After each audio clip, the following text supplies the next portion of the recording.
live. Hell yeah. Dude, this is fucking weird. I thought for sure we would run into issues at my end because I had no Wi-Fi last night.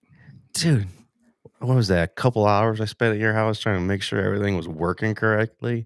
Oh my gosh. That's just my luck. Well, it's not your fault. I mean, you did buy a Google Chrome computer. Yeah. Did you at least buy it on sale? I got a good deal on it, yeah. But Yeah.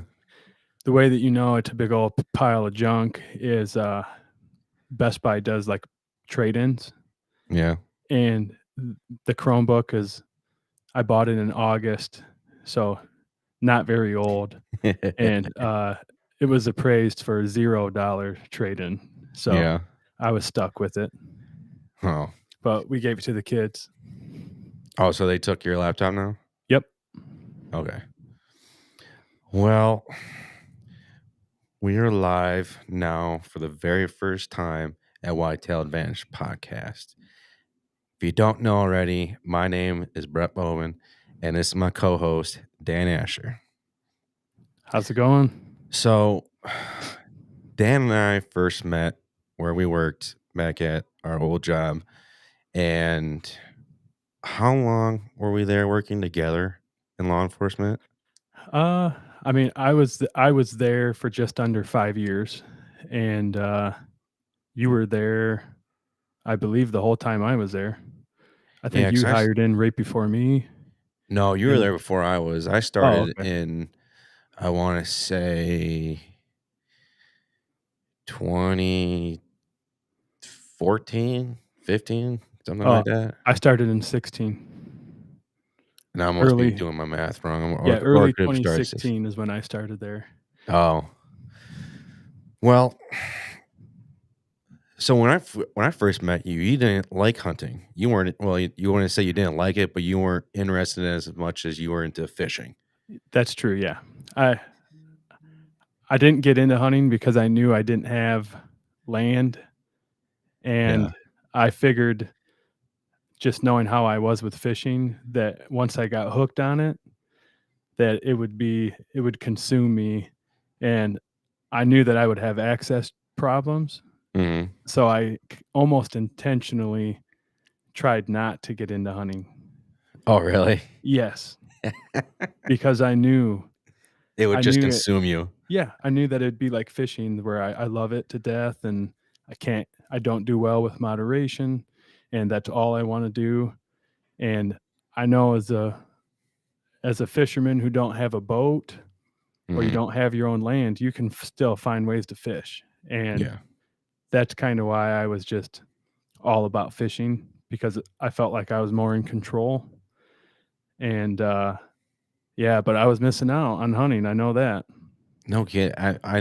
When you were talking to me about some stuff about fishing, and I knew what a reel was, and I knew what a cast, like a rod was.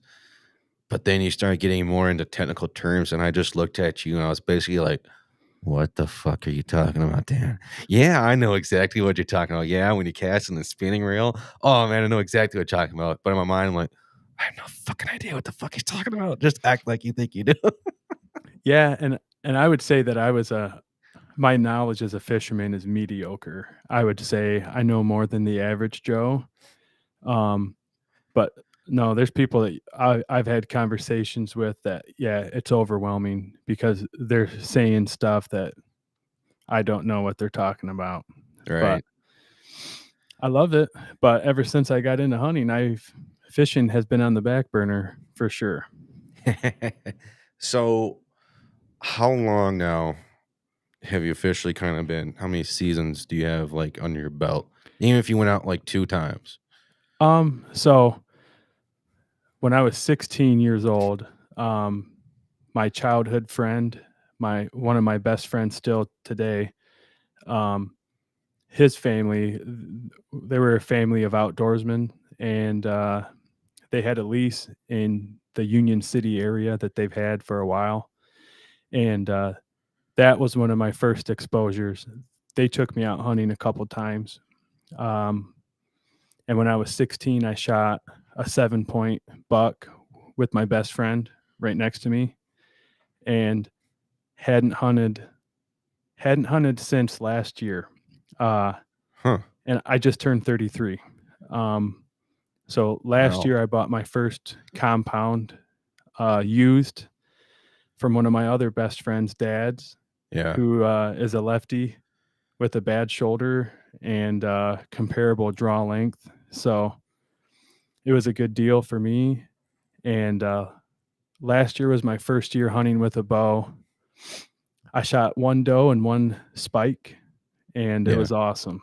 I knew the first sit that I did last year that this is awesome and no turning back. Right. And then That's this year I hunted this season too. And I felt more prepared, but still very green. I felt like I learned a lot last year, but I've still got quite a bit of learning to do. yeah. But yeah, I'm enjoying it. Yeah. And that's what we get in. We'll dive deeper into this. But yes, you're a prime example of I want people to feel no matter how long they've been hunting, come in and talk to the show and let's share your hunting stories. I mean, you only have 2 deer underneath your belt, right? Well, Three. I Three. shot a buck this year. Yeah. Yeah. So Yep. you're like you said, you're new and but you're always wanting to learn. And that's what I like hearing from other people. I like seeing them wanting to learn, wanting to get better in the hunting world. And you're uh you represent of what hunting is and of how you don't start off in hunting because you're scared of like how consumed it can consume you, and all of a sudden you try it once and it's like that's all I think about. Oh, it's the And best drug I've ever had. yes, it's very fucking addicting. And I wake up thinking about whitetail deer, and my wife, she gets mad sometimes. Like I kid you not, Me too. when she was giving birth to both my kids, I had the hunting channel on. She was Well, like, "What the fuck are you doing?" I probably would have too, but all my boys were C-sections, so Oh it was a little different environment. I was in a straight up operational, like surgical room, yeah. and there were no TVs in there. Oh. But no, I mean, if I had a TV in there, I'd be watching something like that. Well, so like I said, this is the very first podcast we're doing live. We're back at it. There's a lot of things we're going to be working out some kinks. I want to make sure that people are getting involved. Um, so as of right now that I'm seeing, we should be going live on YouTube, Facebook, X, or Twitter, and the Gram. One thing is you're not going to necessarily see us on the TikToks because I think it's a stupid app and it rots your brain. It's 15-second videos. Never heard of her. It's so stupid. And nowadays, I've seen my friends, they'll just show me of naked women on it. I'm like, that's what TikTok is. When I first heard TikTok, I thought, what is this? And then they started showing me, oh, it's these funny videos for 15 seconds. I was like, that's what this app is. Yeah, I it's like had it for like YouTube a little bit. Shorts, Yeah, it's so stupid. Now they're but more actually, X-rated. yeah, they're getting naked. I'm like, this is stupid. So no, I think we're missing out on actually good quality photos, and I just think those 15-second videos are just a waste of time, and you're not necessarily going to see us on the TikToks. I think it's a stupid app, and I think it should, especially how true this is about the China invading through this TikTok thing. I don't know if you've heard of it, but I heard about it months ago, and I um never read further into it because I never had I deleted the app of how they can track you through this app, and I was like, so this makes people still want to have this app of apparently China can track you through this thing. How true it is, no idea. But that was just what I was hearing on the internet. And if it's on the internet, it must fucking be true. Well, 100% factual. So most people know of how this show started. when I was working in law enforcement, Dan knows, um, I had to take a year off from work because I saw some fucked up shit and it messed me up mentally. So I had to take some time off for some mental health issue reasons wise. So that put me off for about a year. So in that year, I was really focusing on wanting to create this page I've been thinking about for a while of I want everyone to enjoy hunting and stuff like that. So I came up with Whitetail Advantage. At first, it started off with a different name, but we're just gonna ignore that crap for now. And at the end of it,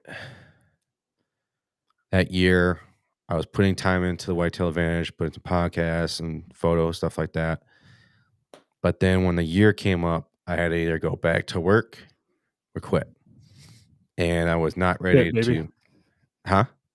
I said quit. Oh yeah, Quit is the answer. yeah, pretty much. Yeah.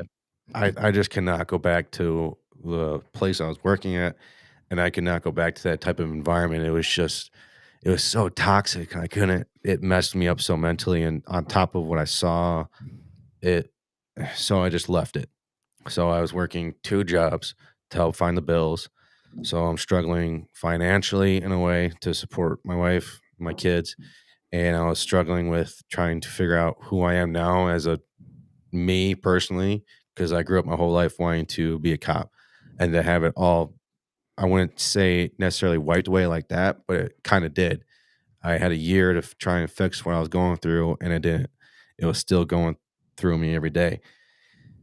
So then I came back from that to go back into law enforcement. And then when I was back into law enforcement at this different place, I was really looking at how Whitetail Advantage was doing and looking at it from an outside point of view. I didn't like it. It was kind of robotic, like PC kind of, and I didn't want that show to ever Whitetail Advantage to ever become that. So I quit it, and now that I took some time away from it as well, I found a direction that I think this is gonna be really good. I talked to Dan. With him being new into hunting, I thought he'd be perfect because he's new to hunting, like he's mentioned. And like I said, I want this page to be for newcomers to hunting to the most experienced hunter. I want people to be able to call into the show, share whatever they want to share. And if they want to talk about their spiked deer that they shot and they think it's the best deer that they ever shot, come in the show and let's talk about it. I want people to share their hunting stories. And that's what I want this page to be about. Oh man, my spike was it for me, man. I'll never forget it. Yeah. I remember everything about it, and yeah, I probably won't shoot another one, but um, you know, as I started hunting, I knew I had to get some deer to make it worthwhile for all the time I was putting in. I was still proud of that spike, man, and Yeah. I'm sure there's other people that are proud shooting them. You know, Oh, yeah. maybe not shooting them every year, but But if you it's know, deer meat in your freezer, then that's shit all that fucking matters. You hmm have people that wanna talk about shooting 200-inch deer, good for fucking you. I wanna go out there and shoot deer. If it makes you happy, it makes you happy. Don't worry about what other people think about, "Oh, you didn't shoot a 8 pointer? You didn't shoot just a typical 6?" No. If you see this one deer and it makes your dick tingle, then go out and shoot the motherfucker. yep, Because there's this one deer that I was looking at on trail camera. I had to go back and look through it, but I know he was a non-typical 4 pointer. Well, actually, he was just a 4 pointer, but he was so fat. He was the biggest, oldest mature deer I've ever saw, and he was only a 4 pointer. And I was like, I want to shoot that motherfucker so bad. Just because like, oh, he's got meat, and just to say that I shot this oldest deer that yeah. I would ever shot would have been amazing. Well, it seems like some people I've heard of people who focus on the age of the deer more so than the size. Yeah. And I just to point out how green I am, I don't know how to age deer really. Like people like you and some of my other hunting buddies, we'll be driving by a field and they'll see a deer and they'll be like, "Yeah, that's a nice 3-year-old buck right there." And I have no idea. I I can I can make some safe estimates on 1.5-year-old deer, but I got some learning to do. Yeah, I've always told people because I have asked people when they say, "Oh, that's a 4-year-old deer." I asked them if I don't know their history of how hunting, if like, "What makes you think that's a 4-year-old deer?" And they just go, "Well, look at his rack. It's so big and so tall and this and that." I was like, "No, you're an idiot. Look at his body.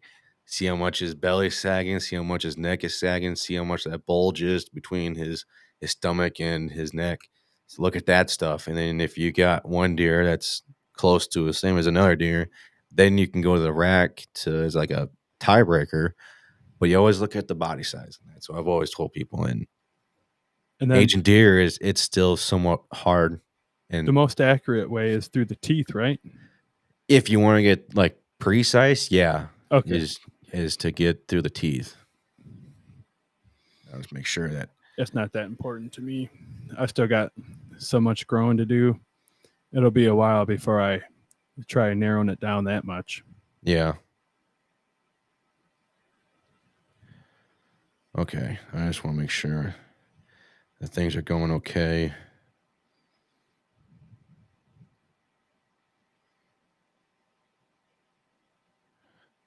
I don't know, for some reason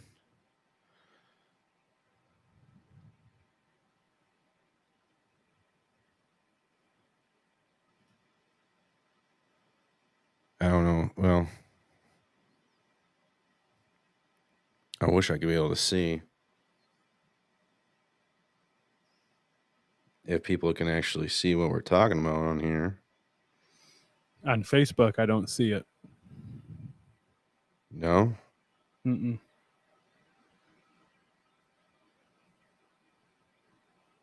Well, that's just weird because as of right now, it says 0 views, and that doesn't make any sense. It should be going live right now. On Facebook, it says live now, but it also says starting soon.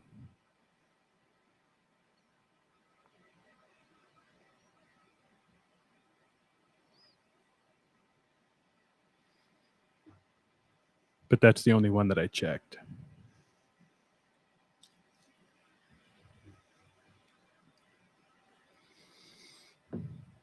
Huh.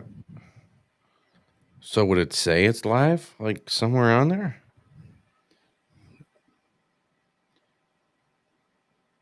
Like, what the heck?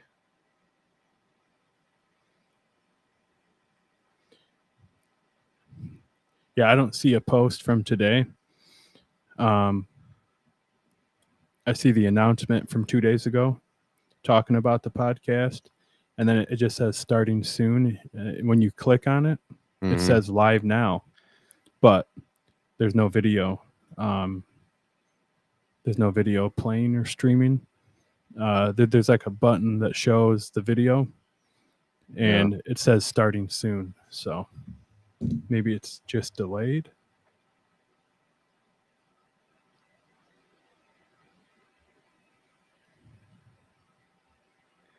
Well, this is stupid, man.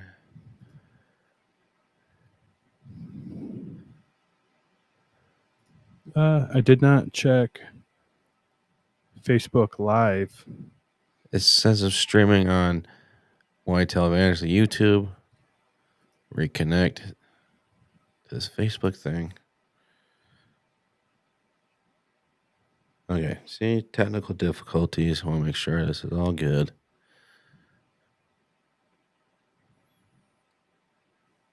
Okay, well, some reason it's saying that we're streaming on Whitetail Advantage, Instagram, and Twitter. So I have no freaking idea. Let's see if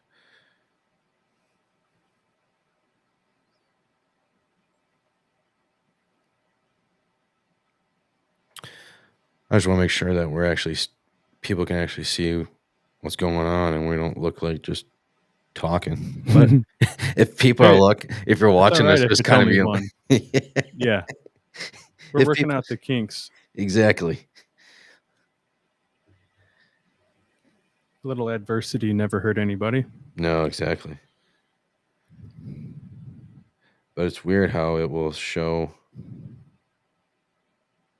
that it's streaming right now on those, but it says nothing about it. Like you'd think you'd see Oh, what that.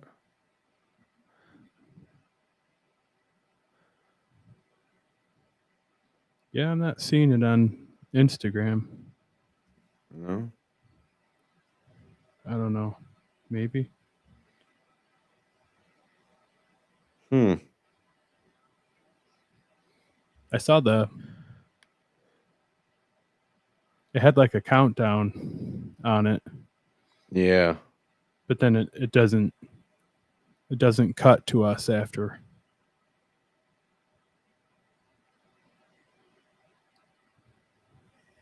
Well, this is just is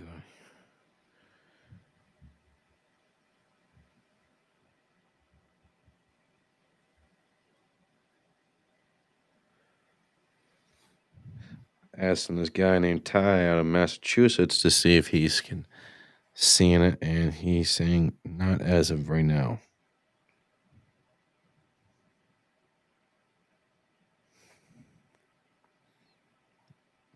But hey, if people don't want to claim in, we're still gonna go through.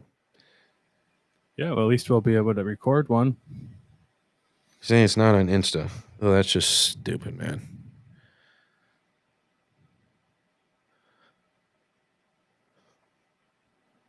What that is That's that just talk about the TikTok. They're all in cahoots with each other. apparently, man. They heard you bashing the TikTok and they cut you. It's like, how fucking dare you talk negatively about us? You're fucked. We're not gonna show you at all. Well, that's just weird. Okay, so I don't know if this is gonna allow us to do this live crap on. Well, I don't know. I don't get why you would. Let's see if Ty can help us out here.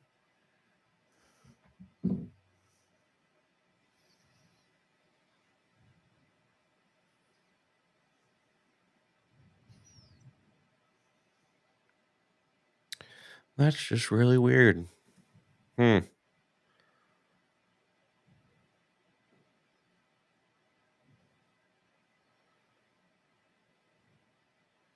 Okay, let's do this. You have a desktop in there or another laptop? It's my laptop. I mean, my computer.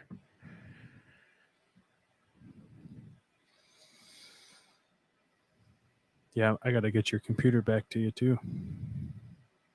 It says we're live streaming on YouTube right now.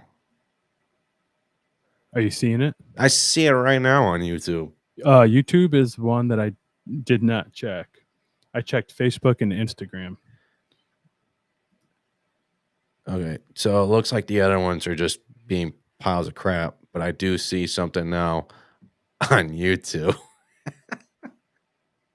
So again, for the people that are actually watching this, Oh, really? yeah, because I can see it right now as we're going through. So it's Heck yeah. okay. Let's see. Hang on.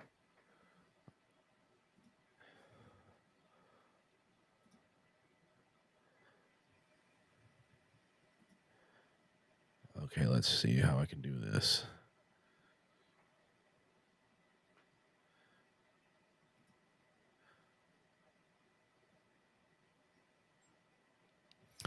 Uh,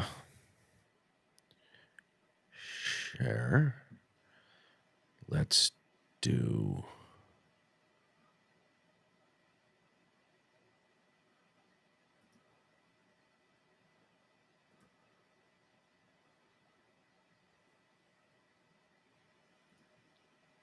I can't find it on YouTube, No?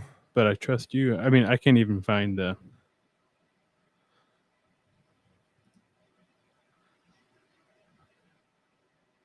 I keep getting all these other hunting pages that are pulling up instead. Well, this is just redonkulous.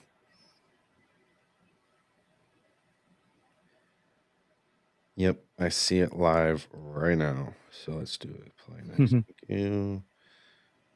Share. Copy link. Okay, let's do this.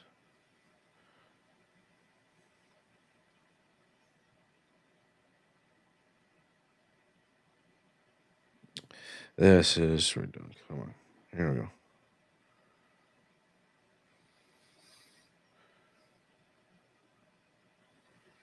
Story. Here.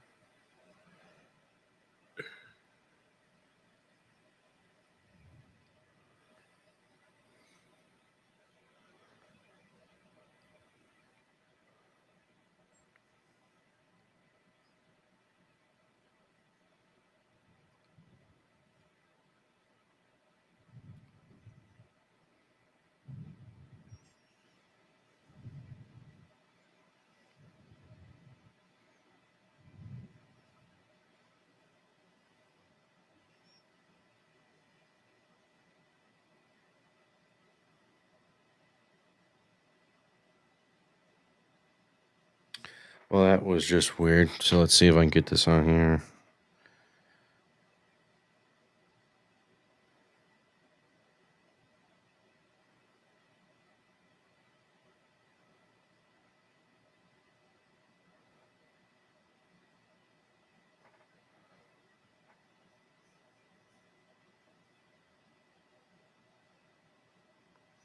I had a feeling something like this might happen where we're just saying it's working but not working at the same time.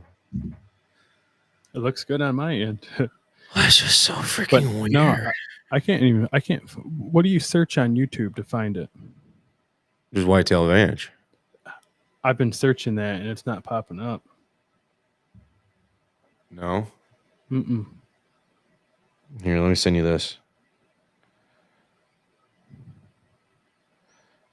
Try that.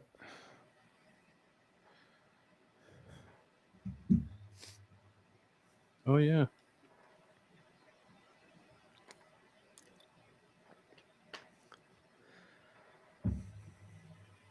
You see that? Yeah. Okay, so it's not just me.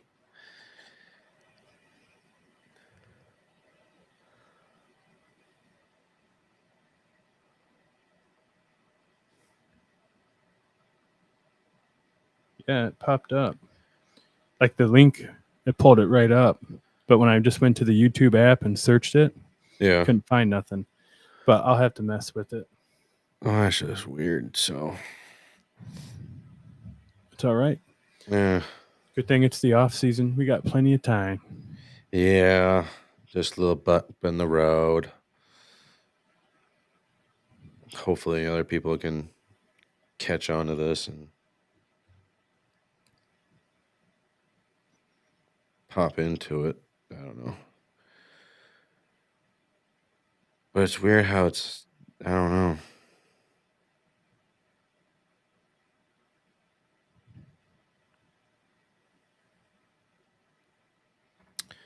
Okay, let's see here. Well, no one's going to see the phone number to call. Let's do this. Put it on that. Put it on the gram.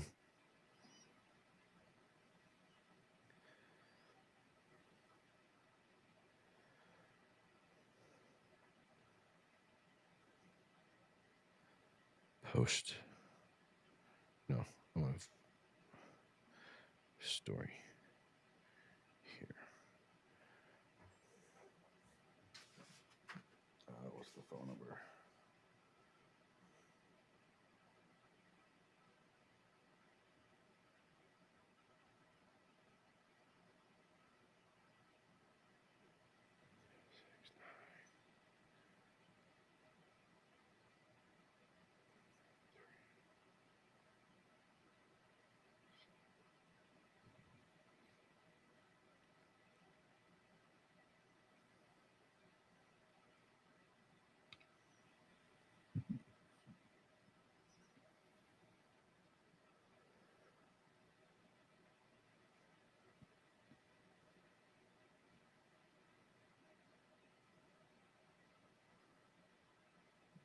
Okay. Hopefully it's whatever.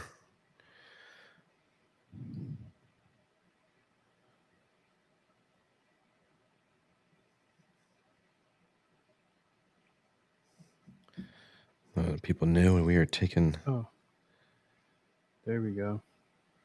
Did you see something? I found the one on YouTube. You did? Yep.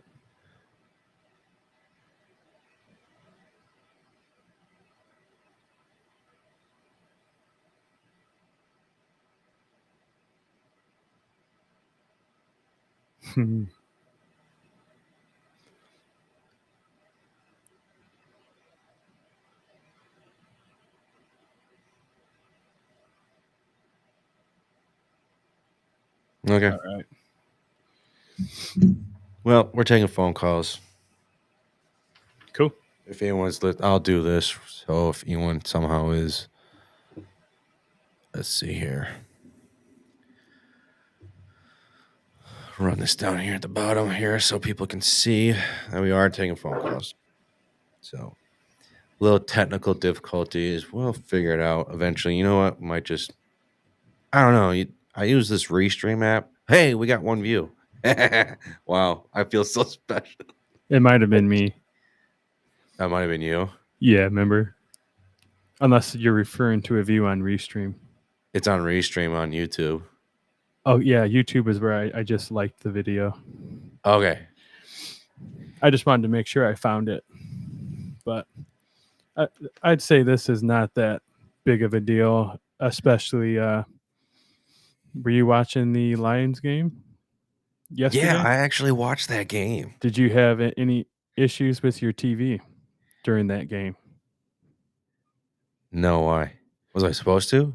A lot of people did, Oh wait, yeah. How myself included. it was We like use I do. YouTube TV, but Oh, you do? yeah, YouTube TV. Second quarter, the game just blacked out, and I was like, "What the hell?" I changed the channel. All the other channels were working just fine, so I knew it wasn't a Wi-Fi issue. And then I go on to Facebook, and all my Michigander friends, everybody had posts talking crap about how NBC needs to get their shit together because their game was not working either. Uh, Actually, I streamed it through a website so I could watch it because it never came back on. Yeah, I stream my TV because I use Fubo now. I Okay. got rid of Dish to save. It's a lot less cheaper, but yeah, it said we're huddling up. We'll fix the problem here, and it was gone towards like the end of the second half, and someone started the third quarter, and I picked it up towards the end. I'm like, what the fuck just happened? Bullshit. Yeah, it was acting up quite a bit. So yeah, maybe we just got a little bit of that bad luck rubbing on us. Yeah, most likely. But anyways, this show will get posted though. It's just a live one, so just see how it goes.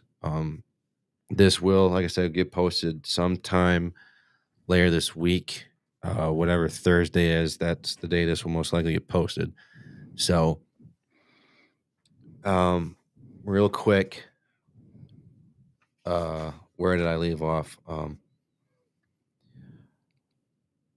So I want, like I said, I want this show to be more for the for everybody. I want people to be able to call in, to share their hunting stories, and I'll bring in guests, and Dan and I will sit down, we'll talk with them, and one thing we're gonna be doing is you're gonna see a lot of shows, they only produce 1 show, if not 2 excuse me, 1 episode, if not 2 episodes a week. You won't see them do any more than that, most likely. We're gonna be doing at least 4, if not a 5th one. The 5th one will most likely be like a bonus show where we kinda talk about fishing, football, stuff like that, and Dan here, I know, loves his fishing, and Mhm. so we're gonna talk about some guests and talk some fishing, and I've always real quick before we go, I'm going on a tangent real quick. You talked about this story of how you were going down on this fishing trip. I wanna say it was Florida, like Okeechobee or Lake Okeechobee? Uh, Lake Fork, Texas. Was it that? I feel like it was a different one though. It's something in Florida though. Lake Okeechobee is a spot that I wanna go to because it is one of the top largemouth bass Yeah, fisheries, but the fishing trip that I did go on was that was to Lake Texas. Fork, yeah. How'd that go real quick? Uh, That was a couple years ago though, right? yeah, it's been a couple years. Uh, it was awesome overall, like, I know for sure I wanna go back there, and I saw enough to understand why people are so high on that fishery. Yeah. Um, but it's also stressful. It's you have to have your shit together to fish that. Um, it's just dangerous. There's What makes it eh, so dangerous to fish there? so Lake Fork, if I remember correctly, uh, is it was like a area that kept having flooding issues, and it used to be all dammed up, and then they flooded it. So Mm, there's trees that are growing out of the water everywhere, and some of them will be 20, 30 feet above the water, really? and you'll be in 40 foot of water. Yeah, Are you kidding me? swear to God. So there's just trees everywhere, and the reason why they call it Lake Fork is because it the body of the lake is kind of long and skinny, but off to the sides there's just all these forks, Uh-huh. and all those forks is like where they bed, and it's kind of like little river inlets and stuff. But it's really hard to navigate your boat because they have these buoys on all the main areas, Uh-huh. and I think on 6 feet on the left of the buoy and 6 feet on the right of the buoy has been dredged and cleared of trees. So everybody has to stay close to those buoys. And if you get off to the left or to the right of those, you might rip your outboard right off the boat Really? because yeah, there's stumps everywhere. So the buoys are basically like this is a safe It's passage the boat way. lane, yep. Yeah. And you have to just stay close to it. And they only have the buoys on the main bodies of water. As soon as you start getting into all those forks and you start going up into the rivers and shit, there's no more buoys. And you really have to pay attention. Um, at at like all the bait shops that they had down there, Yeah. they sell these little graphic like map cards that you can plug it into your like optic system Uh-huh. or like your panoptics and in your navigation system, and it'll show you safe areas where you can drive. But they charge you like $80 for that. What? Yeah. So if you don't want to pay $80 for a map, then you just have to really pay attention. And we're from Michigan, so it's not like we knew where to go. Right. So I and I the mean, real quick, this may sound like a stupid question, but I know there's like the what those uh sonar, I don't know what they're called, what those m- fish bird yeah, like a panoptics. yeah, don't was that what you were talking about where you can see that the stuff underneath the water? Like I know you can see like, Oh ooh, there's a yeah. school of fish. Yeah. Can you see stuff like that? Yeah, so, um, le I think I said that earlier that I don't have a boat, Uh-huh. so I'm I'm not the most knowledgeable with those, the panoptic systems, but yeah, the technology on those these days is crazy. Like you may not actually see the fish 100%, but you can see movement and you can tell that it is a fish. Yeah. And you'll be able to see your lure in the water column as you're jigging it up and down, and then you'll just see something. You'll see like like a line, like a streak, Yeah. and that streak is a fish that just took a pass at it. So Huh.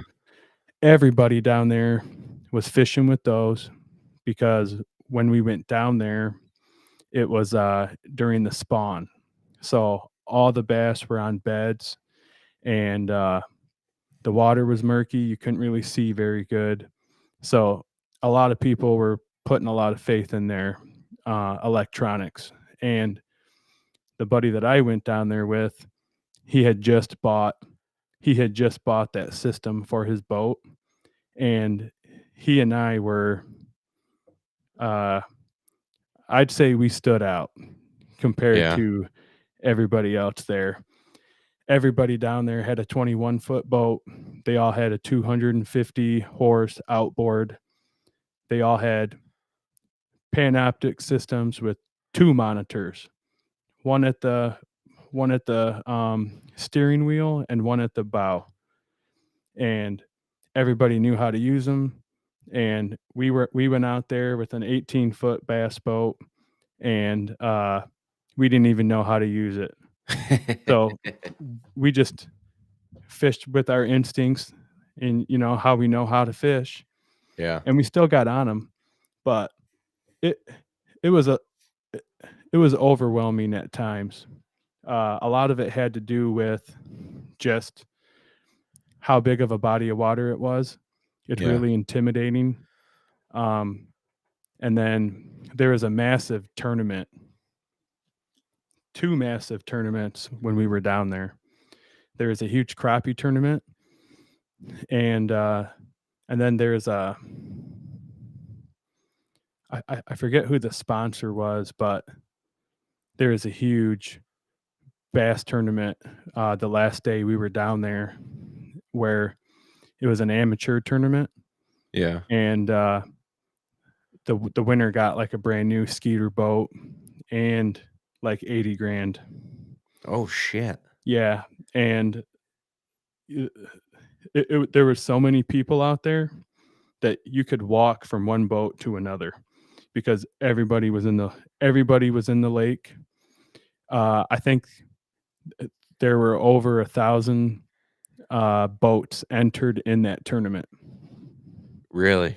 Yeah, so we didn't even enter it. We thought about it because we were like, shit, like we're on vacation. Like we could just get lucky and catch a big bass, and we could go home with 80 grand in a new bass boat. No shit. But it was like $100 an applicant to enter, Okay. and I chose not to. Oh. My buddy wanted to, but he we did the hypothetical. Hey, what if you win? And hey, what if I win? Like, how would we delegate stuff? And he's a little bit more uh, of a cheap ass, and the arrangement that he wanted, had we had won, was giving me the short end of the stick. So Oh really? yeah, I was like, nah, I'm not doing it because if I catch a hog, I'm gonna have to drive home because this dude's gonna be pissed off at me. Nice. But I left Lake Fork telling myself that I definitely will go back for sure. Yeah. But I didn't catch I didn't catch the wall hanger I was after. I think I caught one fish close to 5 pounds, but I catch those here in Yeah. Michigan, and there's 15 pounders out there. And you went all this way to Texas to try and catch one of them, and sometimes that's kind of how it goes. Kind of Yeah, like how hunting goes. Yeah, but just to compare the two, it'd be like we went down there during the rut. Like we went down there at the prime time to get a big pregnant female. And with bass fishing, that's what you want. You want to get a big fat female. And, with deer hunting, usually it's you want a big man, a big buck, a big mature buck. And usually during the rut is when people travel to go to those premier hunting properties. And we did just that for the fishing, but there is a bunch of like-minded people there, so we had a lot of competition. Yeah.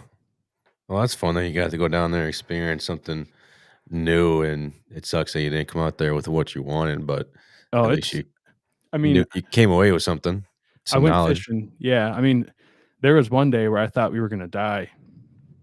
Uh, What? yeah, yeah, there was, like, 30-mile-an-hour winds, and, the waves were just coming from all different areas, and, we we were trying to find an area where we could stay out of the wind and stay away from other fishermen. And my buddy wanted to go onto the main body of water, which was where it was uh, the most dangerous for sure, Yeah. because that's where the wind was really picking up. And he found this area where there's a cluster of trees, like I was telling you about. And what he wanted to do was anchor near the trees and then have the wind blow us and hold us snug up against the trees. So that way Okay. we couldn't move anymore. But as soon as we got there and he dropped anchor, that wind started howling and the current just completely turned our boat and waves were just crashing in and we were uh, essentially pinned where we were and we were taking on water. And Holy as soon shit. as I saw how quickly, and my buddy, just to put it into context, he's I think 70. He's Yeah, he's a retired sergeant major from the Marine Corps that I met when I was a deputy in Battle Creek, and, he's retired from that too. So, he's an older guy, but he can fish with the best of them. But he don't move like us, Yeah. and when we were about to sink his boat, oh, man, I pulled those anchors up faster than anybody could, and I told him, "Dude, we need to get out of here now," because, like, I was in my mind, I was thinking, "Can you save him?" Like, I felt confident that I could swim to shore, but And I not did him. not think that I would be able to get us both to shore. So, I told him, like, "Dude, let's get the hell out of here." Luckily, we did, but man, it was scary. Oh, shit. Well, it's a good thing to hear that you guys all were safe and nothing traumatic happened, at least. I Well, like risking it though risk it for for a the big biscuit. fish. Yeah. But I mean, it ain't worth my life. I know that. No, there's this one time I was hanging up my tree stand in this new tree, and it was a little windier than what I would have liked. And my dad and I are putting it up, and all of a sudden, he slips off the ladder, and he's trying to get the, the base of the tree stand on him with the tree, and his foot slips because of the wind. I was like, "Oh shit, he's gonna fall." So I'm kind of like holding the string to make sure the tree stand doesn't fall because I don't want it to like accidentally somehow fall on him if he does end up falling. And I'm kind of like two handing like, "Don't fall, tree stand, don't fall, dad." I'll. Yep. So it was kind of funny, but yeah, I don't remember where I was gonna go with that, but yeah, I mean, I we, could think of worse ways to die, you know? yeah, I and think it would be somewhat legendary as an outdoorsman if at my funeral people are like, "Yep, he died on a fishing trip," or "They found him dead in his tree stand." Like, at I least he mean, died I could doing what he think loves. I could think of worse ways, you know? Yeah. Better that than dying at our old job, I tell you that. Oh my god, I think part of me did die, and I'm still just a walking corpse of a human being through this shit. Yeah, well, I you said earlier that when you left that you were working 2 jobs and struggling a little bit. Uh, at any time since you've left, have you regretted leaving at all?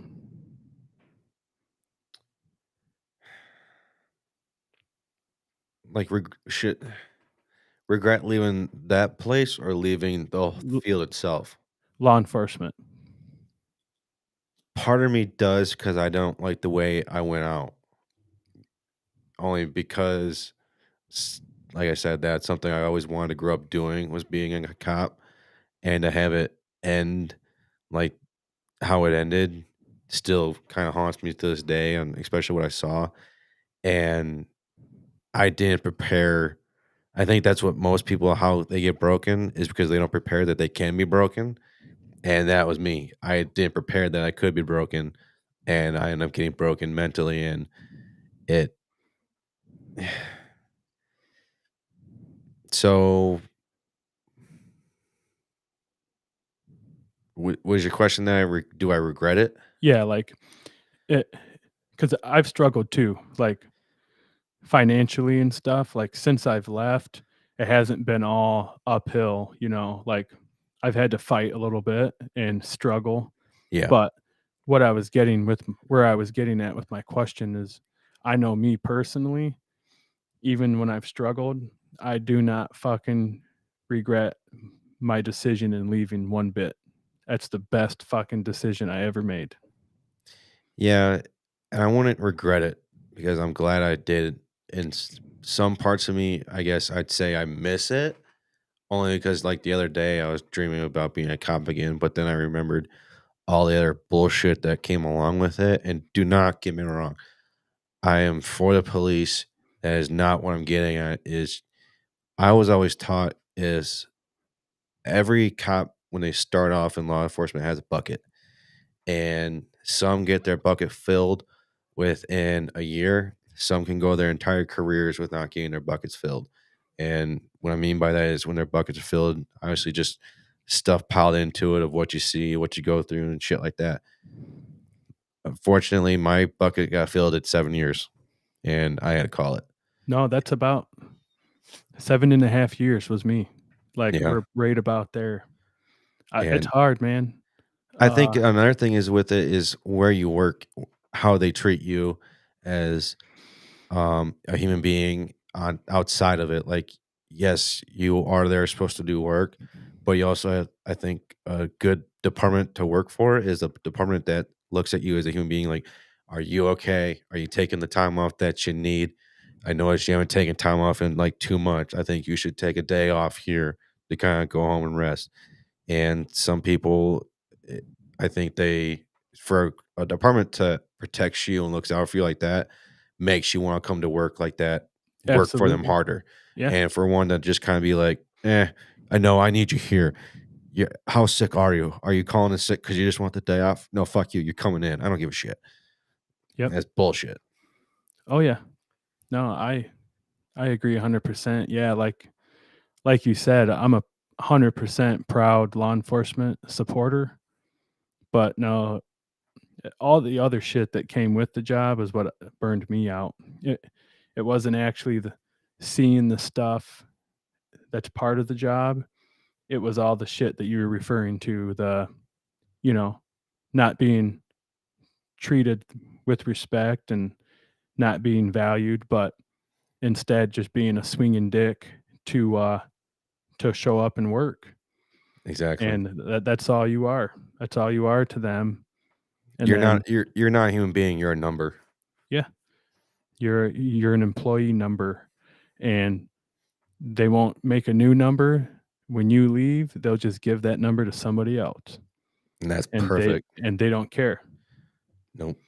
Yeah, You and they think that there's going to be, you know, a million other people lined up ready to take your spot, and that may be true, but I it does appear that a lot of the agencies in this country having all these people leave, that they're starting to settle and they're not really bringing in the right candidate for the job. No. They're And it's bringing just going in to make, whoever can yeah, fill a whoever can fill a slot. yep, And it's like when I first got into it, I'm sure it was the same for you because we kind of started off in the same time frame. Is you had to meet all this criteria, and if you were just a decimal off of what they're looking for, they're like, "Nope, fuck you. We're gonna move on to the next better applicant." Now I think they're at the point of, "Well, we're looking for a 90. You hit 50. All right, fuck it, we'll take you." yep. And like Like you can start tomorrow, right? exactly, it's Yeah, pretty like much. you we like you don't have to give a 2-week notice to your current employer? Okay, yep, you'll do. Pretty much. And the fact is, how before we left at our department, and I don't give a shit whatever the consequences of what are of feedback from them. I don't give a fuck. Me neither. We we all just I love when you say me either. But we're all saying the same shit. It's a new day and age of being a cop. We want to be able to show our tattoos. If we have tattoos, we shouldn't have to hide it. We should be able to grow a beard if we want to grow a beard. We want to look a certain way. It's like what Deion Sanders say is if you what did he say? If you look good, you feel good, you play good type of shit. And that's how I strongly believe, honestly. But I'm not a Deion Sanders fan. I'm just going to point that out right now. Mhm. I am an Oregon Ducks fan. Go Dan Landing and fuck everyone else. But I like what Deion Sanders says about that. I think if you feel internally good about how you feel, shit like that, you're gonna uh, you're gonna be more confident. You're gonna have confidence more in yourself. And we all wanted certain things to change. And when a lot of us started leaving, what they ended up fucking doing? They said, "Oh well, maybe they're right. Let's start changing these fucking policies Yeah, and like, rules." maybe we should, finally get this contract resolved so we can get these guys a raise, and, Yeah, maybe we should be a little bit more lenient on the, dress code and shit like that. But it sounds petty, but it makes a difference, man. I mean, it's a big commitment of somebody's life, you know. You yeah. sacrifice a lot to do that. I mean, you can't even share your political opinion on social media. No, if You're you like a do, you get fucking robot. scrutinized. Exactly. Yeah, you are controlled in every aspect of your life when you do that. Yeah, And then as soon as you can get out of that, and seeing what I allowed myself to go through for that many years, that's where the zero regret thing yeah. is feels more true than ever, you know? Like it I miss the people for I sure. miss that. Yes, I miss part of the job where I like because my personality is just I like to fuck around with people, and a lot of the clientele that I was interacting with, I'd fuck around right with them, and they'd give me shit, and I give them Yeah. shit right back. That was just No, I how I like was as an officer. I know you same were here. pretty much the same way, Yeah. and that you had to do it. It wasn't like you were acting in a way, but that's just kind of like who you are. But it made your 8 hour, 10 hour, 12, 16 hour shift go by because you just want to do that time. You just want to get the fuck home. Yeah. I always felt that the days where I could talk to everybody at work on the level, and that I wasn't, barking orders around and telling people what to do, but like when I could actually shoot the shit with everybody, even people who were incarcerated, it seemed like it was the best fucking job, Yeah, because it was like, dude, that like all I did was just hang out with people today and I made decent money.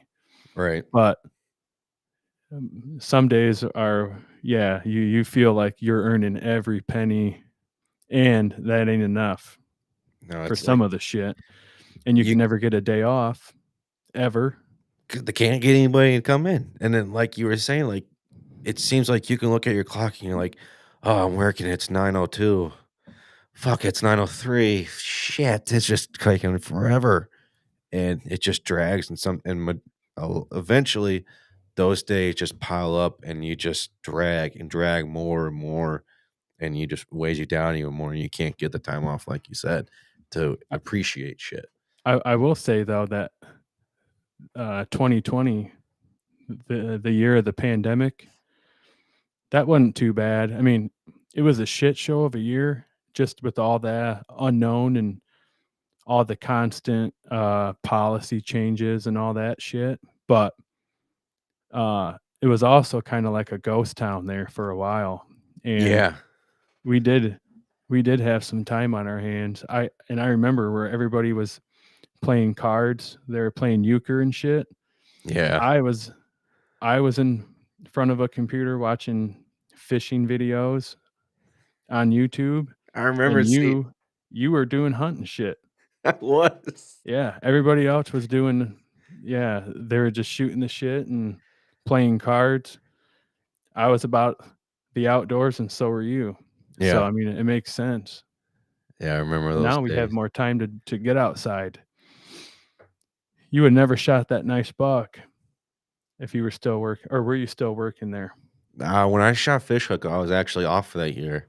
Exactly. It would not have happened. No, and it took a time. Like, so for everyone that doesn't know, when you're working at least in law enforcement, I don't know about other places, but it goes by seniority when it comes down to time off, and a lot of cops are into hunting in the outdoors. There's no chance I would have gotten that time frame off that I shot him. There was no chance of Fuck me no. getting that time off. It All was the day fucking absolutely shifters, nuts. Yeah, all the day shifters who have a nice trophy room already, they're getting that time locked up, and yep, it's like a trump card. There ain't nothing you can do unless you're sick, exactly. and if you're sick, you better hope that you don't shoot a hog because you're gonna get caught. No shit, and you better not post that shit Yep, right away. You gotta take until your weekend this comes around. You're like, "Ooh, look what I shot on the weekend," but in yep, reality, I didn't. Yeah, yeah. That I shot him. It was the rut, November 3rd, and he was chasing a doe right on hot on her, and if there was no chance I would have had the time to go out there and hunt on that specific day week because a lot of people would have already taken that time off, and I would have been stuck with some crap ass day if I was lucky to get a day off. yep, and it's close enough to the holidays, which that's when everybody scheduled their surgeries and shit, so Yep. they could be off around the holidays. Yeah, everybody was on disability and medical leave from, like, November to January, and then you Yeah. sprinkle in the hunters in there too. Yeah, Right. you and until you've got 10, 15 years, you know, in that department, good luck getting that time off. And you couldn't get up into seniority because the the senior people because We're not moving. they're not going. They're making almost $50 an hour on at least double time. So then I was kind of you and I are like right here in the middle, and then you had people below us, and the only people that were leaving were the Were people below people us. below We us. couldn't Yep. gain seniority. It You'd was a maybe saloon lose. door. Yeah, they come Yep, in and they're out. yep, and it's been like I guarantee and just from the buddies that we stay in touch with, it's nothing's changed on that end. Nope. They're not retaining people. They're coming and going. And the only people that are leaving that are above that would if we were still there that are above us is they have to leave because they have to retire. Yep. And they'd have no choice. They can't just Yeah, so so yeah, that the top half of that seniority list, it's like a snail, you know? It just moves real slow, but it's, like, never ending from the bottom. It's exactly. just like Yep. I remember one guy, he got off of training, like, in his shadow phase, and then he got forced over right away.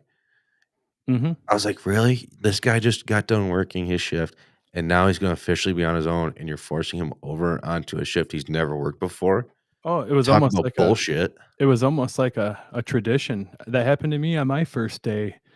As soon as I completed my FTO program, uh, I was on midnight shift, and I concluded my FTO, and I was forced that day to work day shift. My Really? very first day. Yeah.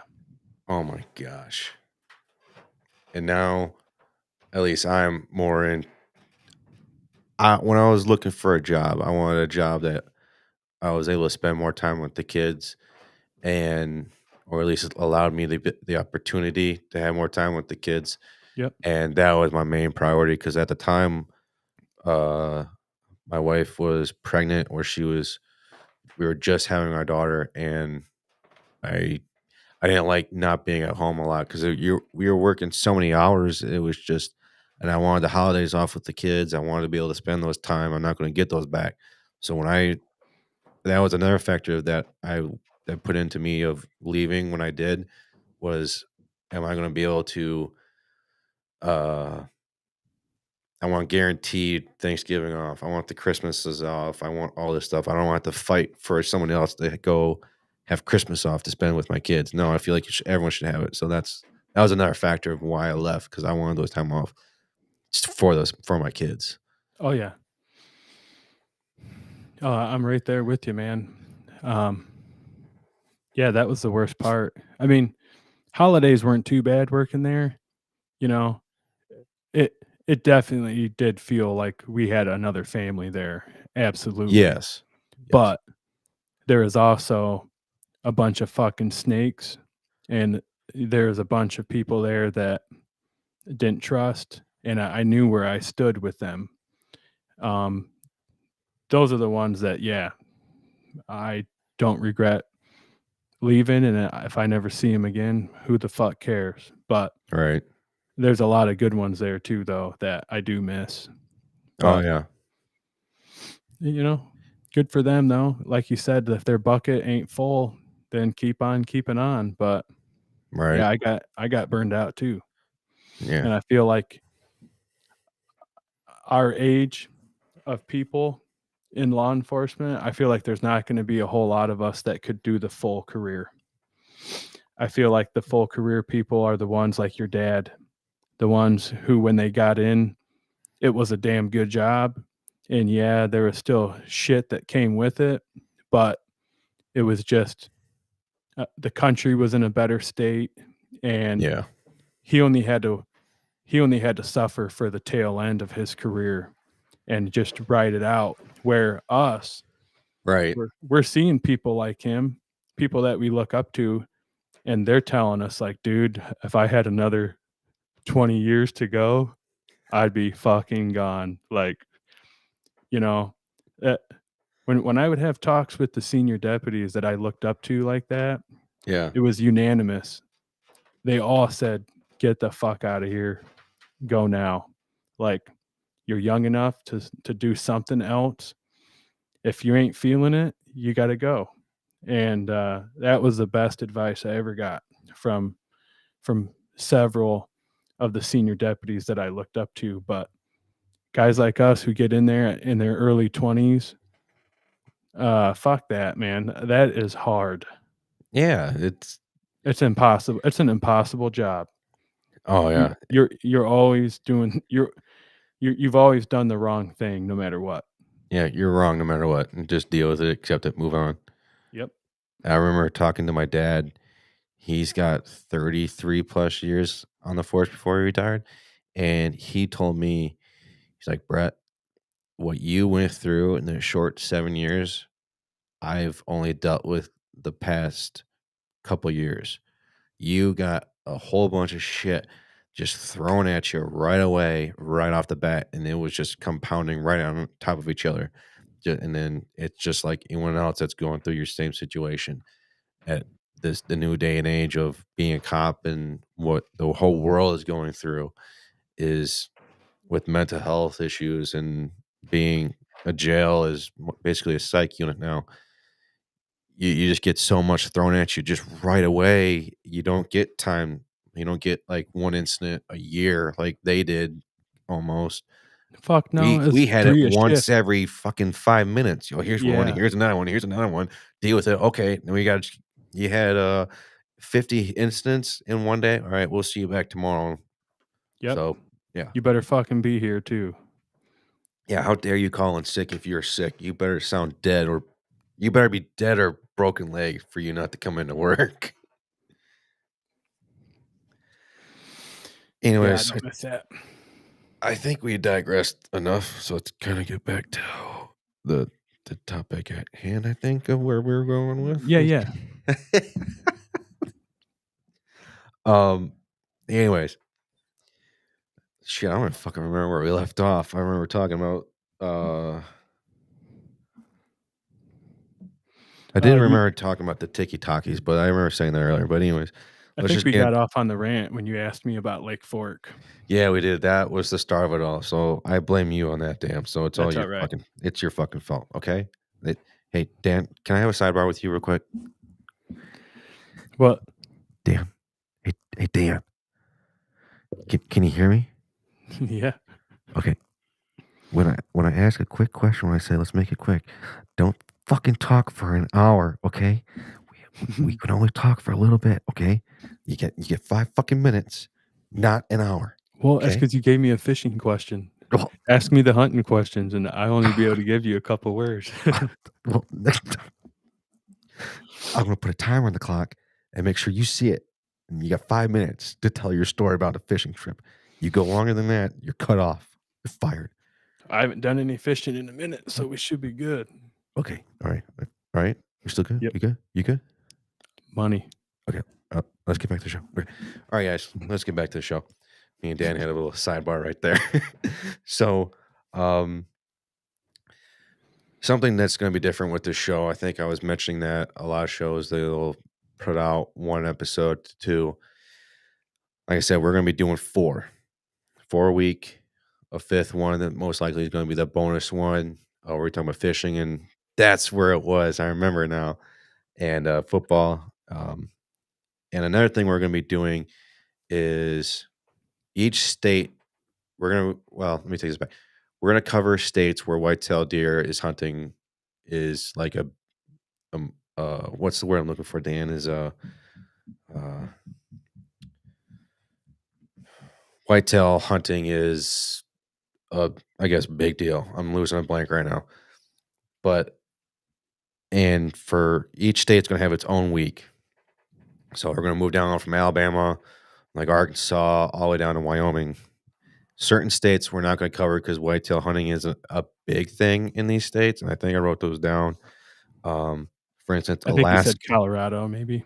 Yeah, Colorado. Colorado was on the list of to cover, but I took them off only because um, when I was doing the research, whitetail deer hunting. When you think of whitetail deer hunting, Colorado does not come to my mind. At Yeah, I least think for of me, elk.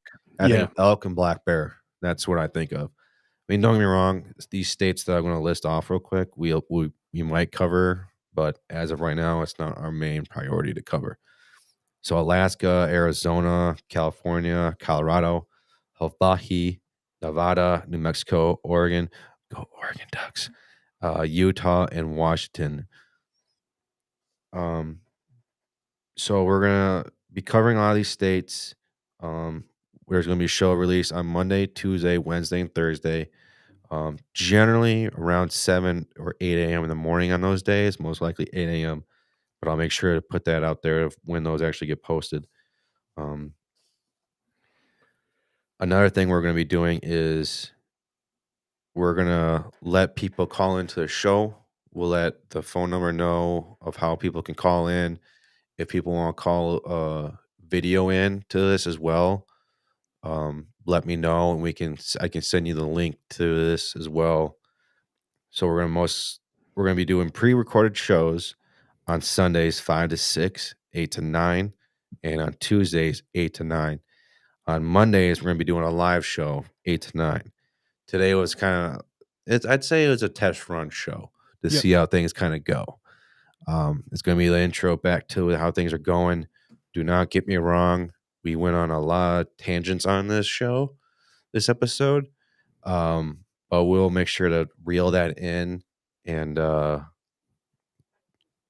what's I don't know what the word I'm looking for, but we'll be more focused. I don't know. We're gonna have fun with the show. This was kind of like a see if we can work some kinks. I'm not 100% sure of what's going on with the live stuff. Maybe people are out there and people just can't get into it. So I'm not 100% sure.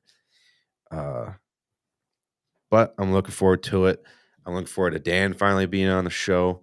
I know Me too. I'm pumped, man. you were nervous, and I want you to tell people why you were nervous and why me talking to you of how I see this wanting to go forward made you want to be a part of the show and be a part of the host on the show. Yeah. Well, biggest reason why, just like we talked about earlier, is just how new I am to hunting. Um, and the podcasts that I have listened to, which I am kind of new to podcast in general, but a lot of the ones I was listening to, I found myself not really understanding the topics. Everything just seemed so advanced, and I felt way out of place. Like, God damn, I don't even know what the hell they're saying. Um, but after talking with Bovin, and he was kind of telling me his direction that he was wanting to go with the show, about how, yeah, man, it's for really everybody, and I'm not looking for you to give me a bunch of deer statistics and facts. Like, I just want passionate outdoorsmen on my show. So yeah, that's all you pretty much had to say. And I like to learn. So, you know, whenever I can learn something that's going to make me better, yeah, I want to do it. And usually I don't retain anything because I have ADD. But if it's something that I'm into, you bet your ass I retain it. Yeah. So anything that I can do when I'm bored and thinking of hunting and wishing that I could be hunting, I feel like the next best thing is just chatting with friends about hunting. So, Yeah, yeah. I kinda have a little form of that, like, my mind starts just going a million miles an hour, and then as soon as I start thinking about hunting, it kinda, like, slows it down, and but, yes, it's like I said, like I was telling you, Dan, I want this show to be an interactive show. I want people to call in, share their hunting stories. This is going to be not a brave space, but it's gonna be a kind of a cool place to come in and chat. Let's talk about some hunting stories. Let's talk about what's on your mind, what's been bugging you. This show, like I said, I didn't like the way it was going on before on the episodes. It was kind of robotic, and I didn't like it. I thought it was very scripted, and I didn't like it. Don't get me wrong, I am very appreciative of the guests that I had on the shows. You're very knowledgeable. That is not what I'm getting at. What I'm getting at is my side of it, how I was trying to make it go, and I didn't like it. I wanted it to be more of a fun show, to be more interactive, to be we're gonna shoot the shit. We're gonna talk about whatever. We're gonna talk about politics. We're talking about football, fishing, primarily hunting, though. Yes, Oh, and yeah. I'm gonna schedule guests so Dan and I can bring them on so we can chat with. And if people want to call in, we'll put the phone number out there. I think it was where's the number I put out there, Dan? It's gonna be 269-993-3653. That's gonna be the phone number to dial in. So if you want to call in, the only thing I do ask though is if you do at least have some good headphones or at least good microphone, whatever, AirPods, something like that, just so the quality sounds a little bit good, so people can understand. I know some people might not have that, so if you don't, that's okay. It's no big deal. That is just one thing I do at least ask. But but yeah, we're gonna speak the truth, and if you don't like it, I don't give a fuck. So like this, for instance, let's get into this real quick. This freaking fat shaming crap. I saw who was it? Selena Gomez. She was upset something about what Justin Bieber said. Don't know exactly. I only saw like the headline. We're gonna talk about shit like that. We're gonna talk politics. We're gonna get into this whatever we want to get into. I don't give a fuck. This is my show. This is Dan's show, but this is also your guys' show as well. I want to let people come in. If you wanna talk about why the sky is blue and why the grass is green, then let's talk about it. I don't give a shit. Me and Dan, I think you're right there with me. Let's just I want to have Yeah, I'm interact. down to talk to anybody about anything. Yeah. Sometimes I'll debate with people, but for the most part, I'm not really into debating. I just like hearing other people's views. Yeah. Especially, I'm excited about hearing from the people in other states, just to Yes. kinda compare and contrast and see if the what they're going through in the woods, how it translate to us and Right. all the patterns, like, if we see something here and the guys down in Kentucky haven't experienced it yet, but we talked to them a couple weeks later, and then they're like, "Oh, yeah, we're experiencing this now," and that's what Yes. I'm excited for, is just to kinda see the big picture and, what the other guys are doing in other states. I'm looking forward to seeing how people hunt in those different states and seeing, like you said, how can I apply those to where I hunt? How what are they doing that I could kind of transitioned into how I hunt up here? And if what I also liked about being able to do this, if people want to go hunt Alabama or they want to go hunt Kentucky and you don't know exactly what's going on in that state, we're also Dan and I are gonna be talking about the laws from that state. It might be a boring show, but knowing Dan and I we will make talking about laws from that state somehow fun to talk about. That's just how Dan and I are. It's not gonna be so you can hunt on these dates and times and you just want to fall asleep. No. Dan and I will somehow make it somewhat interesting. Um, but yeah, I'm looking forward to talking to their guests from different states, seeing how they operate down there. And if you don't know already how I hunt, and Dan has come to me and he's kind of, how do I want to say this? He's asked for advice from the one and only Brett Bovin on what he does. No, I'm kidding. No, but No, I do want to hear from you because, like I I said, I've got a lot of experience.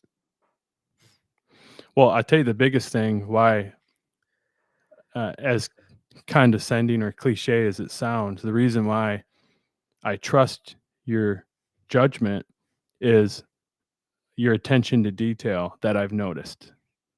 Is that, like, I pride myself on having a lot of attention to detail, and normally, if it's something that I'm really into, I don't I'm not really open to taking pointers and advice from people that I don't feel have the same attention to detail or better than me. Even if somebody is knowledgeable and I can tell that they know their shit, if they don't really have that attention to detail, I kind of write them off. And I can just tell that the attention to detail is big with you. So, yeah, you've got more experience than me. And yep, I want to soak it up. I want to learn as much as I can and then learn shit on my own too. But Right. yeah, it's the attention to detail for sure. And that's just something I was always taught by from my dad, and it kinda, like, sunk into me, especially being a cop, you always had to pay attention to the details, and Hmm. one thing that I took into hunting was, paying attention to the details, paying attention to the small things, because those small things eventually add up to be bigger things, and you can I don't wanna say get away with it, but they can help you in the long run if you pay attention to those smaller things, and those smaller things, like I said, add up, and I like hearing from other people's point of view of what they've learned. So I know you've told me some stuff. I can't remember off the top of my head, but you have told me some stuff that's like, oh wait, I haven't thought about that either. You so people that are new, they they might catch something that I missed, which is gonna be rare because I said, pay attention to details and I like to read, but there's some things that might get brought up to my attention, like, "Oh, wow, that's something new I didn't know." And I like learning from that, and I just like learning hunting, and if you don't like learning hunting and you think you're a Miss Know-It-All, fuck you, because no, you don't know everything.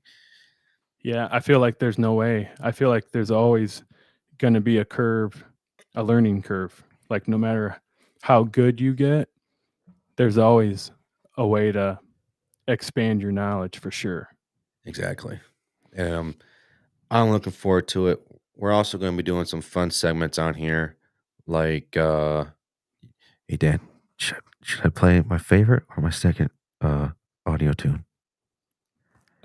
The second one. The second one? Okay. Yeah. Hey everyone, we're gonna play one of my second favorite segments, and the guy that has done these I guess voiceover intro things for me is the best. He's a freaking amazing, and I think I think this one's pretty good. So we're just gonna play Oh, wow. Oh, guilty pleasures. Oh, yeah. it. We're just gonna have some fun on this show, and that's Oh, what I'm no, looking man. forward to. So, I feel like it's gonna be even more exciting when, uh, it's hunting season. yes, I cannot wait to when it's hunting season. I just think like I have a countdown thing on my phone, like a countdown app of when it is. And for here in Michigan, it's October 1st. And let me see where is that at? We have officially, oh my gosh, it seems like it's forever away. 253 days left. So 8 months, 8 days, 9 hours, 33 minutes, 5, 4, 3, 2, 1. Okay, now we're down to 32 minutes. That's not it's not too bad. It's discouraging for sure now, but once spring comes and we can get out there and start doing shit and, scouting, I'm pumped for that. And also something I've never done before is, shed hunting. Oh, And really? yeah, never done it. Uh, you've seen where I hunt at my parents'. Yeah. I could shed hunt that in about 5 minutes. But this year, I think I have more opportunities with access that, yeah, I'm gonna go out and shed hunt soon. Like, once people start doing that, I'm gonna go out there and see what that's all about, and, I'm looking forward to that. I think that will, make hunting season feel a lot closer. And it's a lot of fun going out there and shed hunting because you learn a lot of things of where you're hunting. And you just, to me, every time that you're out there, you're always learning something new about the deer that you're hunting. And for instance, it was funny when I shot fish hook one year, my parents the year before went shed hunting. They went out there to look around. They found one antler, and then like two steps later, they find another antler. So we're like, "Ooh, we found a pair of antlers. That's awesome!" Because we've been shed hunting out there for a while. So the property that we can go around and look is 80 acres. We haven't really found any until a couple of years ago, and we're like, "Wow, we found one. We found two." So that was pretty sweet, and the both had to be a pair. It's awesome. So then the next year, I shot my deer a fish hook, and then it took us the year after for my wife to be like, "You do realize those are the same antlers as that one, right? They look just like it." So my dad and I looked at each other and we're like, "What? No fucking way!" And we're looking and we're like, "Holy shit, she's right! Look at I it's the same fucking shit." So was I there a thought, big was there a substantial jump from that year? "Oh yeah, oh for sure." Don't get me wrong, I would have been happy to shoot him at the year before I got him, and it was funny. I actually was going through old cameras, like the year ago before, or the year after I got him. He was in front of my tree stand on Halloween Day, the year before I shot him, and I never knew it, and I never knew he existed until the year I shot him, and to see him the year before, the big jump, because like I think it was 2020, 2021, whatever. When I had the video of him, he wasn't past his ears, but then the year I shot him, he was just past his ears and he was just fucking gigantic. And I was like, holy shit, how 1 year can make a difference is freaking insane. How old did you think that deer was? Was he 4? I still go back and look at I think he's 3.5. I don't see him 4, but I could see why other people might see he's a 4, but I see him only at 3.5. Um, I I kind of always wanted to get him, like, scored officially, and see, like, what he would, age at, but I just never done it. That's cool though that you have the sheds because it kind of adds to the story of that deer. Oh, yeah, and it's just funny how, like, the whole thing played out of where, we find some sheds, and then end up finding a video of him the year before, and I never knew about it, and the only I was going off of, "This deer is brand new to the area, and I've never seen him before," and so it was a cool experience to have, and that's one of my favorite deers, and every detail of that is gonna stick with me. He's my second favorite deer as of right now. My first deer is the deer I shot with my dad, and then my when my kids, if they ever get into hunting, which I'm gonna hope that they do, Yeah, same uh, here. their first deer is gonna jump up in front of fish hook, and then fish hook's gonna be right there. But yeah, it's just when I shot Until him you shoot until to you shoot a shoot bigger something one, else. Yeah. yeah, that's possible, but it's because of just of how The sentimental value. yeah, it was kind of like how it ended. Like it was like almost I don't want to say sad, but it was sad because it was like always wanted that big deer, and it took me 16 years to get a deer of that caliber. And it was that year, the deer I shot earlier in that year was my biggest deer to date at that point. And for him to come around the way he did, and the way it ended, how it went down, it was a textbook. I'm gonna say textbook year, but it was a great year. And it was funny. I said this in an earlier podcast episode. I called my dad because he texted me as I was putting my phone away. I could hear my phone vibrate, but I was hearing deer running towards this doe that ran in front of me in the rut. And I see these small little fuckers keep running, chasing it. And then I look up and I see this just giant fucking deer. I'm like, if that's fish hook, I'm gonna fucking shit my brains out. And sure as shit, it was. And he stands up, I shoot him. He goes right in front of me, dies. And I see his head hit the ground for his last time. I see him take his breath for the last time. And then I looked at my phone. My dad texted me that when I put my phone, it said, "You have a giant monster buck head your way." And I was like, "No shit." So I called him and I said, "Yeah, I He's just dead. shot that big one. He's dead." He goes, "No fucking way." I said, "Dad, I'm looking right at him. He's not moving. Blood's pumping out. He's dead. He's fucking Right done. there." And he goes, "All right." So I meet up with him. And long story short, I take him back there and he can't believe it. And neither could I. So it was just, yeah, it was, That's awesome. You know, probably the best part was that you did it with your dad. yeah. And the funny thing was, he wasn't going to hunt where he was hunting because his stand that he was in was about 300 yards to the west of mine.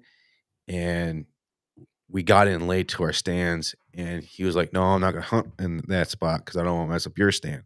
So I'm gonna hunt on the other side of the property." I said, "No, Dad's fine. Fuck it, just go hunt that stand." And that deer walked right in front of my dad, and the deer just stared him down the entire time he was walking away.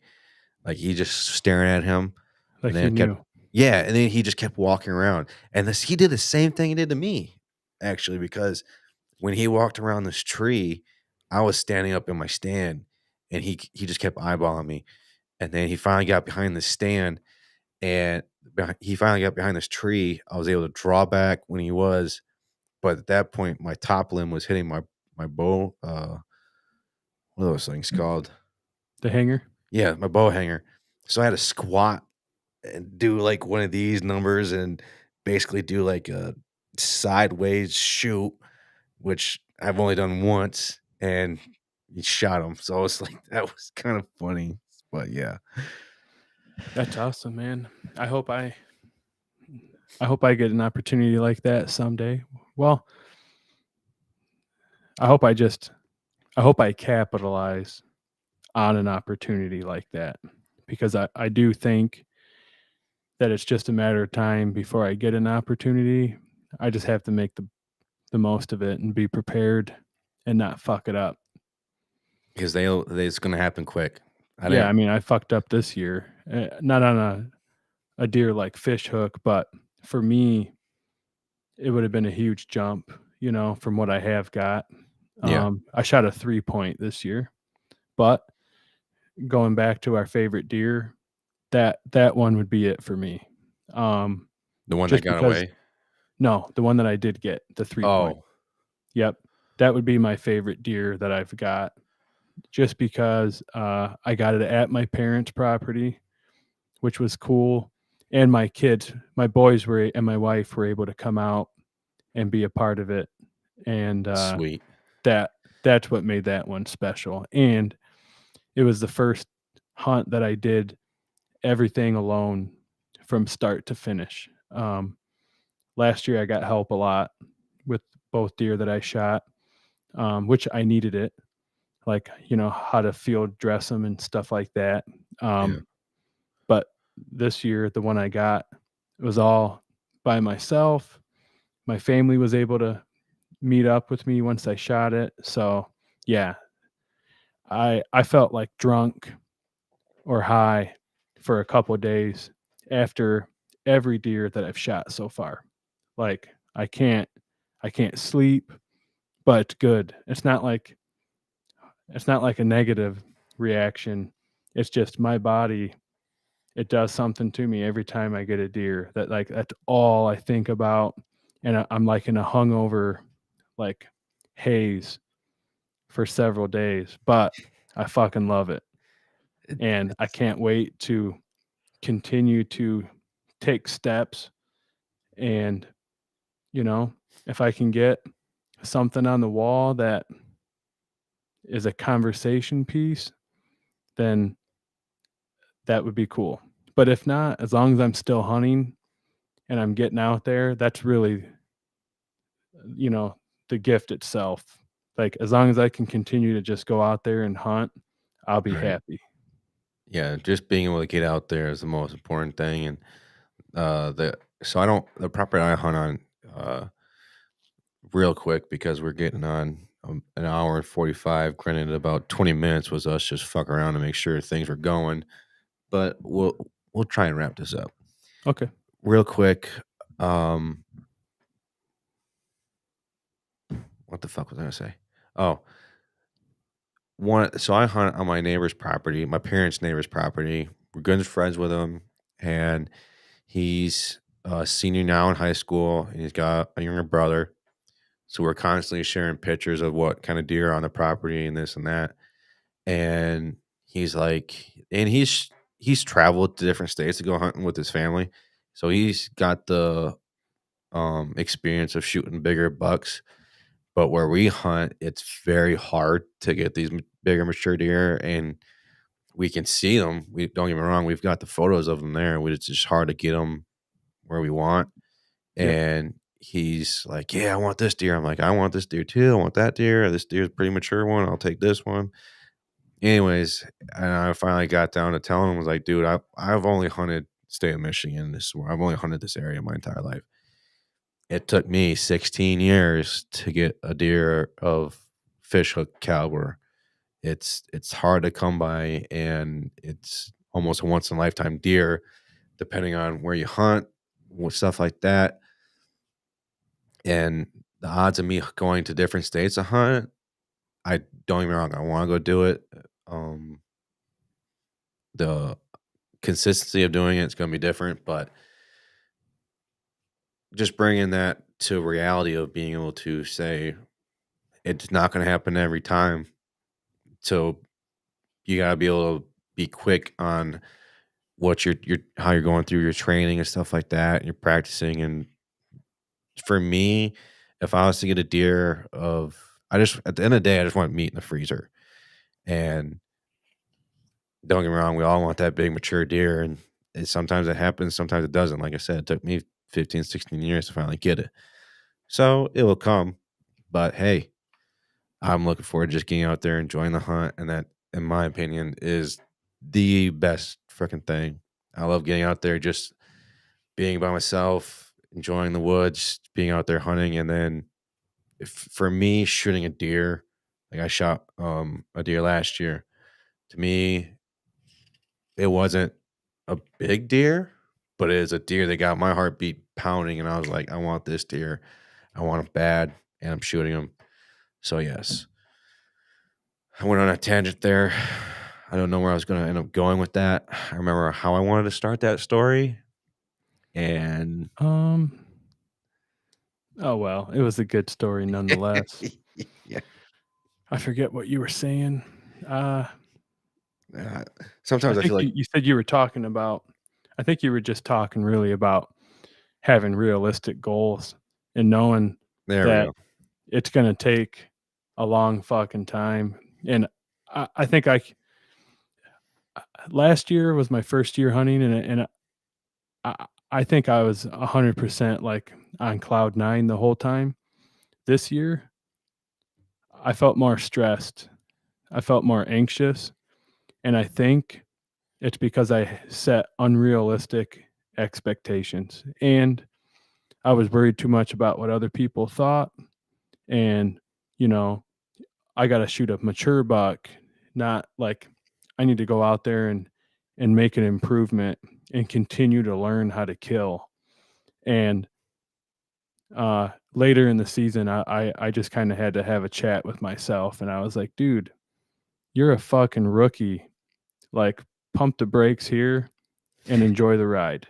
Right. Like, stop trying to be like these guys that you see on TV, and just fucking go have fun. And if you get a deer, it's a bonus, but the chase is the gift in itself. And Yes. I just keep telling myself that, like, and I think it takes a lot of stress off me when I'm hunting, because Yeah. I had hunts where I was going out there like it has to happen today. Like today I need to fucking do it. I need to finally have a Facebook post of a big deer, and when it didn't happen, yeah, then I was getting in my head, and I was just like, dude, that's dumb. Like, what are you doing? Go have fun and just go sit in a fucking tree. Right. And yeah, that's all I really needed. So, but Yeah. I do still want to get a big fish hook type deer. Yeah, you bet your ass. Right. But if it never happens and I continue to hunt, then I'll be happy with that. I think if you just do like everyone, and I do it, even telling myself, just put the time in, put the work in, study, study, study. And what I mean by study, study the biology of whitetail deer. I think if you know whitetail deer, like if you know everything there is to know about a whitetail deer from inside out, how their organs work to fucking everything, you are light years ahead of everyone else. And my philosophy when it comes to hunting is I'm a very low impact type of guy. I'm gonna do very little. I want to do wit versus wit type of shit. Don't get me wrong. I'll go put in a food plot if I can. Which actually next year I have the ability to finally do it. But I like to, like I said, I want to see how I can outsmart these deer just by putting in a stand and not doing a whole bunch. Just by cutting down some shooting lanes. Yes, I'm gonna have to. But how can I beat this deer in his own home turf? It's a away game every time, and that's what I look forward to. And if I know that I didn't do anything except for I found where a majority of these deer are bedding, where they're traveling, how can I intersect it from this point to that point, and then catch them off guard, then I beat them. That's how I like to approach hunting, and that's just how I like to approach hunting. That's my standards of it, at least. And it makes sense. I mean, it works for you because you know, you've been rewarded for that. Yeah, it takes a lot of time, and um, don't get me wrong, everyone's going to get their opportunity as long as you just put in your time and put in your work and study your deer, study your land, see where your deer are moving. I know for me, when I was hunting this one area, um, I started realizing a lot of deer are moving these parts of the property more compared to the other ones. So I was able to move my stand over there, and it's just a lot of figuring out how the deer are operating on your land. Don't give a shit how they're operating half this other side of the state. I only care how they're operating on where I'm hunting, how they're hunting on this piece of land. That's all I give a shit about. But we're going to talk to other guests. They're going to give us their insight on how they hunt in other states. And I'm looking forward to it. Dan, before we leave, is there anything that you want to say before we get into the next show? Because I have a feeling that you and I can just go on. But let's just kind of leave it at that. We'll get into more episodes. Don't get me wrong. We're going to have a ton of more episodes to come out. So again, Dan, is there anything lasting that you want to say before we close out the night?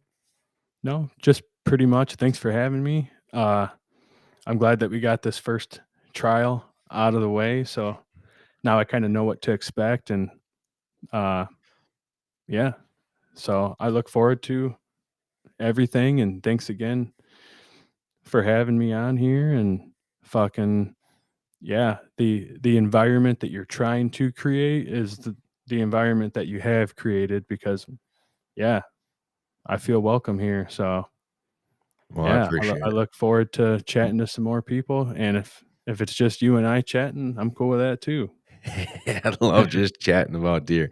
And real quick, I don't know if you can hear, but this chair, can you hear this chair squeaking, Dan? Not really. No?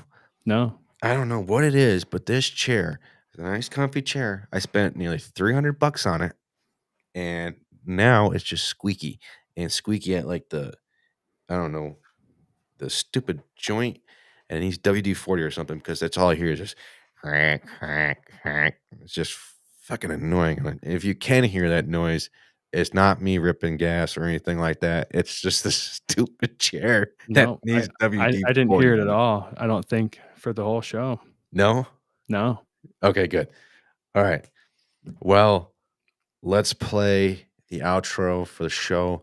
I'm looking forward to the more shows that are coming down the road. I can't wait to get more guests on the show. I'm very looking forward to seeing how the new and improved look of Whitetail Advantage podcast is going to go. Dan, thanks for being a part of the show. I'll hit you up tomorrow. Everyone else that's out there listening, thanks for being a part of it. And we'll see you next time, guys. All righty.